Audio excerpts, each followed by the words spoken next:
আপনি কি জানেন যে আপনার কোন গ্রহটা আপনার ক্ষেত্রে খারাপ ফল দিচ্ছে? আজকে ময়ূরের পালক দিয়ে 9খানা যে গ্রহ, এই 9খানা গ্রহকে দমন করার উপায় বলবো। খুব সিম্পল টোটকা। আপনি জানেন যে আমার টোটকা কিন্তু অতটা কঠিন টোটকা থাকে না, সিম্পল টোটকা থাকে, হালকা টোটকা থাকে। আজকে এমন টোটকা দেবো সহজে সবাই করতে পারবে। ময়ূরের পালক, আর এই ময়ূরের পালক আমাদের হিন্দু ধর্ম তথা ভারতবর্ষে কতটা গুরুত্বপূর্ণ, এবং শ্রীকৃষ্ণের অতি প্রিয় হচ্ছে ময়ূর।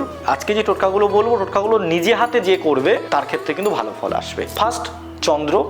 যদি আপনি ময়ূরের পালককে দুধের মধ্যে ডুবিয়ে রাখেন তবে আপনার চন্দ্র স্ট্রং হবে। যদি আপনি ময়ূরের পালকটাকে লাল কাপড় দিয়ে যদি আপনি বেঁধে রাখেন তবে আপনার মঙ্গলটা স্ট্রং হবে। যদি আপনি ময়ূরের পালকটাকে বইয়ের মধ্যে ঢুকিয়ে রাখতে পারেন তবে আপনার বুধ গ্রহ স্ট্রং হবে।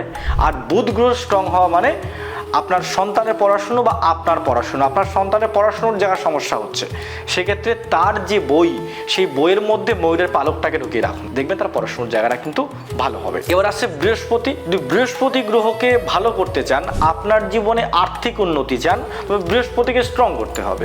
এই বৃহস্পতিকে স্ট্রং করতে গেলে ঠাকুর ঘরে ময়ূরের পালক রাখুন এবং ময়ূরের পালকের গায়ে যেন প্রতিদিন একটা করে ফুল অন্তত আপনি টাচ করাতে পারেন, এমনভাবে রাখুন। দেখবেন আপনার বৃহস্পতি গ্রহ মজবুত হবে এবং আর্থিক উন্নতি আপনার সংসার ক্ষেত্রে ভালো হবে।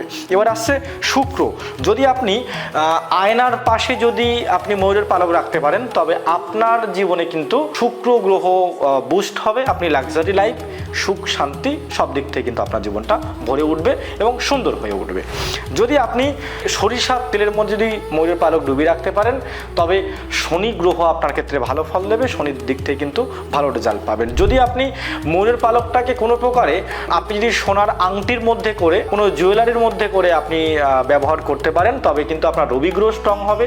যদি আপনি ময়ূরের পালকটাকে যদি নীল কাপড়ের মধ্যে বা ব্লু কাপড়ের মধ্যে মুড়িয়ে রাখতে পারেন তবে রাহু আপনার ক্ষেত্রে কিন্তু স্ট্রং হবে। যদি আপনি কেতুকে যদি আপনি কন্ট্রোল করতে চান তবে আপনাকে দুধের মধ্যে ডুবিয়ে রাখতে হবে, তাহলে কেতু গ্রহ কিন্তু আপনার ক্ষেত্রে কন্ট্রোল হবে। আজকে টোটাল 9খানা গ্রহ যেগুলো আমাদের জীবনে খারাপ ফল দিতে পারে বা দিচ্ছে, সেক্ষেত্রে আপনি করতে পারেন, কিংবা আপনি সবগুলো করতে পারেন, বা আমি প্রবলেম অনুযায়ী যেগুলো বললাম সেক্ষেত্রে আপনি টোটকাগুলো করতে পারেন। আর এরকম সিম্পল সাধারণ শাস্ত্র সম্বন্ধীয় টোটকা পেতে কিন্তু অবশ্যই সাবস্ক্রাইব করুন, ফলো করুন।